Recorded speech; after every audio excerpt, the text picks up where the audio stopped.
जब छोटी थी तो मुझे नहीं पता था कि मेरी मम्मी क्या काम करती है, पर वो हर रोज शाम को मेकअप करती और एक सुंदर सा साड़ी पहनती, शाम को जाती और रात को घर लेट आती। तो वो जब जाती थी तो उनका साड़ी का पिन मैं ही लगाती थी, और वो जब वापस लौट के आती थी तो उनका साड़ी का पिन मैं ही खोलती थी। तो पिन जहां मैं लगाई होती थी वो पिन मुझे हमेशा कहीं और मिलता था, और ये बात मुझे बहुत कंफ्यूज करती थी। मेरे मन में अब फिर से वही सवाल पैदा होते थे कि आखिर मेरी मम्मी को ऐसा क्या करना पड़ता होगा जिस वजह से उनको उनकी साड़ी का पिन खोलना पड़ता है। इसी कंफ्यूजन में मेरा पूरा बचपना बीत गया। मैं थोड़ी बड़ी हुई तो मैं, मेरी मम्मी और मेरी छोटी बहन मेरे स्टेप फादर के घर शिफ्ट हुए। मुझे लगा था जिंदगी अब बदलने वाली है और जिंदगी में खुशी आने वाली है। फिर जिंदगी बदली तो थी। मैं जब रात को सोती थी तो मेरे स्टेप फादर मेरे बॉडी के प्राइवेट पार्ट में हाथ लगाते थे, और डर के मारे मैंने ये बात कभी किसी से कहा ही नहीं, क्योंकि मैं जो सोसाइटी में पली बड़ी हूँ वहां मुझे ये सिखाया जाता था क्योंकि मैं लड़की हूँ और मेरे साथ अगर कुछ भी होता है तो मेरा हक नहीं है किसी से शेयर करना, और वो मेरी गलती है जो मेरे साथ होता है। जब मैं 13 साल की हुई तो मुझे समझ में आने लगा कि सेक्सुअल अब्यूज क्या होता है, और फिर मुझे लगा ये तो कई टाइम से मेरे साथ होते आ रहा है। और थोड़े टाइम बाद तो फिर मम्मी भी घर छोड़कर चली गई। कुछ टाइम बाद तो मुझे एकदम से ऐसे लगने लगा था कि मैं एग्जैक्टली मेरी मम्मी की जिंदगी जी रही हूँ। अंतर बस एक था, मैं सेक्स वर्कर नहीं थी। मैं मार खाती थी, डोमेस्टिक वायलेंस, फिजिकल अब्यूज मेरी जिंदगी का डेली रूटीन सा बन गया था।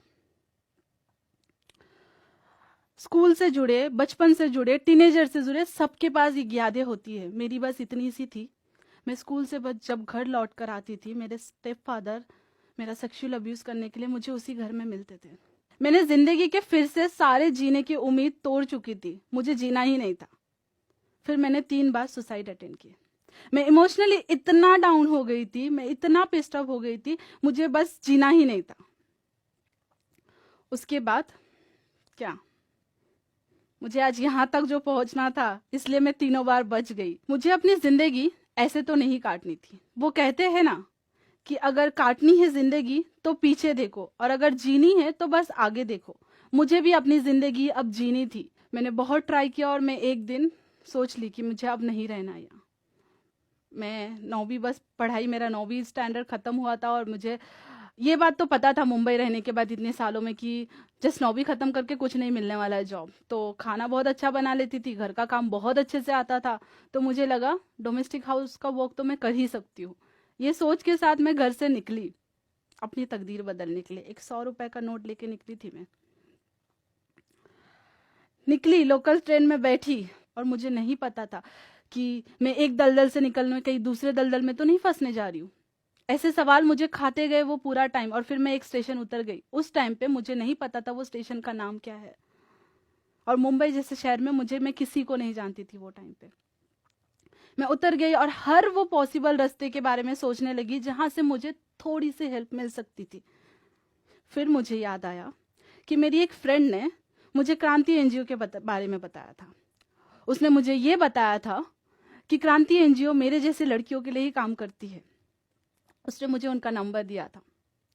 मैं उस नंबर पे तुरंत कॉल लगाने लगी, और मुझे लगा अब इन लोग मेरी मदद करेंगे और वो मेरे कॉल उठा लेंगे। पर फर्स्ट ट्राई पे उन्होंने मेरा कॉल नहीं उठाया, पर हिम्मत नहीं हारी थी मैं। फिर से शाम को मैंने कॉल लगाया उनको, और उन्होंने मेरा कॉल उठा लिया। मैं क्रांति आई, और मुझे सबसे पहली चीज दिया गया वो था मेंटल थेरेपी।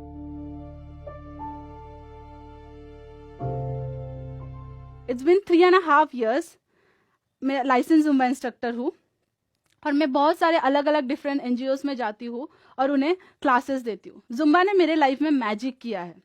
जुम्बा ने एक मुझे नया तानिया बनाया है, मुझे जीने का वजह दिया, मुझसे खुद से प्यार करने का और मेरे बॉडी को एक्सेप्ट करने का एक मौका दिया। और क्या ही चाहिए था मुझे जिंदगी में। और उससे भी बड़ी बात, हैप्पीनेस क्या है उसका मतलब समझाया जुम्बा ने मुझे। आज भी जब मैं ऐसे मेरी स्टोरी शेयर करती हूँ तो बहुत से मेरे दोस्त और बहुत से लोग मुझे कहते हैं और पूछते हैं तू क्यों करती है ऐसा, तुझे क्या मिलता है और क्या मिलने वाला है करके।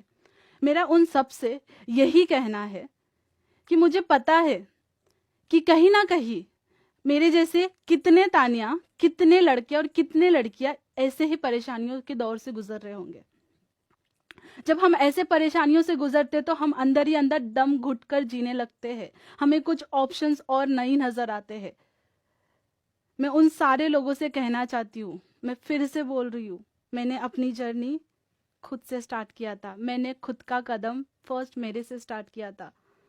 मैं घर से खुद निकली थी और फिर मुझे सपोर्ट मिला था। वैसे ही आपको भी अपनी जिंदगी बदलने के लिए अपना स्टेप खुद लेना पड़ेगा। लोग आपको सपोर्ट करेंगे, पर पहले अपनी जिंदगी को बदलने के लिए आपको बदलना पड़ेगा, और तब जाके आप दुनिया बदल सकते हैं।